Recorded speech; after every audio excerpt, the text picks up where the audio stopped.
ভাই মোহাম্মদ রুস্তম ভাই।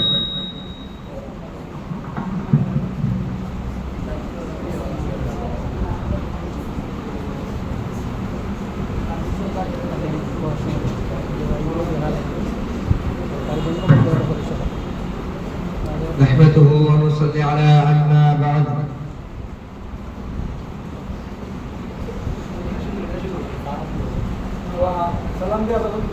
نحمده ونصلي على رسوله الكريم أما بعد فأعوذ بالله من الشيطان الرجيم بسم الله الرحمن الرحيم আল্লাহ পাক রব্বুল আলামিনের কাছে লক্ষ কোটি শুকরিয়া যে আল্লাহ পাক রব্বুল আলামিন আমাদেরকে দীর্ঘ এক মাস অপেক্ষার পর আজ মাসের শেষ সপ্তাহের উপস্থাপন হওয়ার সুযোগ দিয়েছেন। সবাই বলি আলহামদুলিল্লাহ।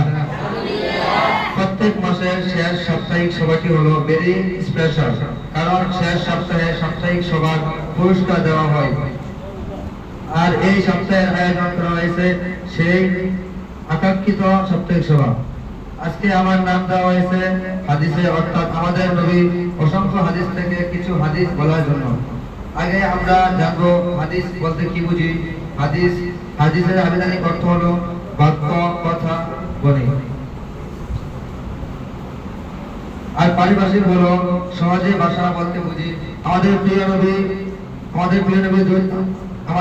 নবী দুজানের বাদশা নবী জনাবে মুহাম্মদ রাসূলুল্লাহ সাল্লাল্লাহু আলাইহি ওয়াসাল্লামের কথাই হলো হাদিস। আর সহজে বলি, আমাদের নবী জীবিত অবস্থায় যা বলেছেন এবং যা নির্দেশ দিয়েছেন তাই হলো হাদিস। আমাদের নবী সেই অসংখ্য হাদিস থেকে কয়েকটি হাদিস আমি বলার জন্য চেষ্টা করব, যদি আল্লাহ তৌফিক দান করে। সকলে আমিন। হযরত আবু হুরায়রা রাদিয়াল্লাহু তাআলা বর্ণিত, তিনি বলেন রাসূল সাল্লাল্লাহু আলাইহি ওয়াসাল্লাম আয়াত করেছেন, লা ইউমিনু আহাদুকুম হাত্তা ইউহিব্বু লিআখিহি মা ইউহিব্বু লিনাফসিহি। অর্থাৎ তোমাদের কেউ পূর্ণ মুমিন হবে না যতক্ষণ না পর্যন্ত তুমি তোমার নিজের পছন্দের জিনিস অন্যকে গিফট না করো। তুমি যদি তোমার বাইরে কিছু গিফট করো, যে সেটা তোমার পছন্দের জিনিস হতে হবে, তোমার প্রিয় জিনিস হতে হবে। তুমি সেটা যদি অন্যকে গিফট করো তাহলে সেটা তোমার গিফটের উপযুক্ত হবে।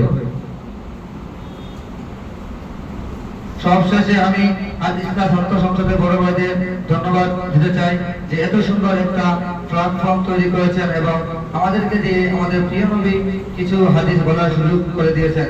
শুকরিয়া ভাইজান। আমি প্রতিবার তোমাদের দ্বারা এমন আরো সুন্দর সুন্দর উদ্যোগ আয়োজন করার এই আশা করি।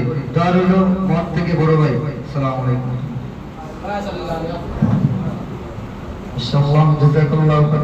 ধন্যবাদ ভাই মোহাম্মদ রুস্তম আহমদকে গুরুত্বপূর্ণ বক্তব্য পেশ করার জন্য।